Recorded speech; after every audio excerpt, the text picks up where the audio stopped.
you've definitely noticed it through the years. A soda can be strategically placed in the background of a shot. An actor maybe is holding a bag of chips with the brand clearly in view.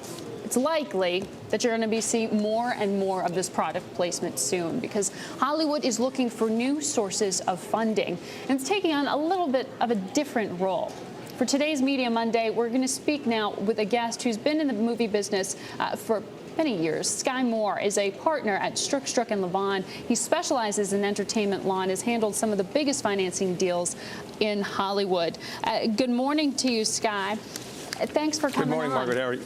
We know it's my pleasure. We know it's hard. It's expensive to fund a movie. It's harder to get funding on the private equity front these days. Tell me, I mean, how much of a trend is it going to be to see not just product placement, but the advertisers getting into the movie business themselves, like we're seeing with Procter Gamble and Wal-Mart with this made-for-TV movie they've got coming out next week?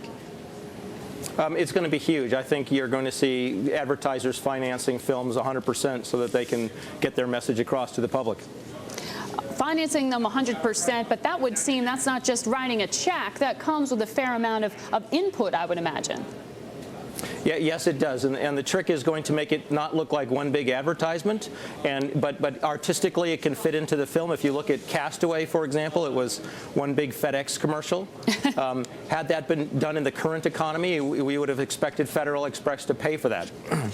So who's going to be at the forefront of this? I mean, we've heard from Walmart and from Procter & Gamble that April 16th, they're made-for-TV movies coming out with NBC. Are they going to be, since they're at the forefront of this, it would seem, are they going to be really industry leaders, or are we going to see a flood after this?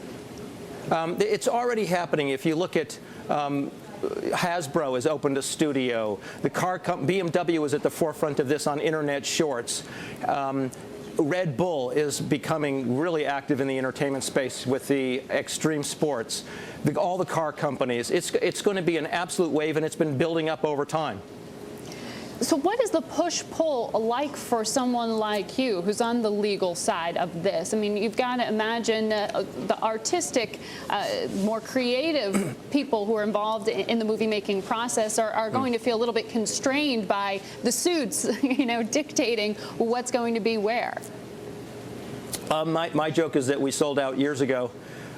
The trick is integrating what the advertisers want with what the studios can deliver. You often have to sell your film to the advertisers. They'll agree to pay you money if you get a wide release, if you get the talent to show up on the advertisements, if you can get a special screener, you know. So you have to then turn to the studio and integrate what the advertisers want, and then turn to talent and say, will you appear in a commercial? And the trick really is integrating all those pieces, and if you can make that work, it's an unbelievable rewarding experience for everybody. It can work creatively, it can work economically, you can finance the entire film doing it.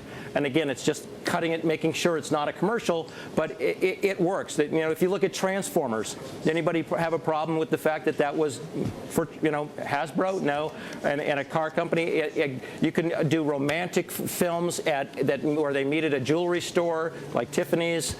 We did Goal, which was a soccer film. We contractually agreed that it would have 70% of the time for Adidas. And Adidas financed that, a 3-picture trilogy, and it was a soccer film, so it worked, you know. But isn't this going to squeeze out the smaller, independent filmmakers who maybe aren't as attractive for a, you know, a huge retailer like a Walmart or a huge consumer products company like Procter & Gamble? No, it can work for the independents. Goal actually was an independent and was the high watermark of what's been done. It was a $100 million trilogy, financed 70% by Adidas, and it was an independent. The independents actually have the flexibility and the need for the financing where they're more flexible with the advertisers, again, if they can cut the deal they need to with talent in the studio. So it can absolutely be a boon for the independents.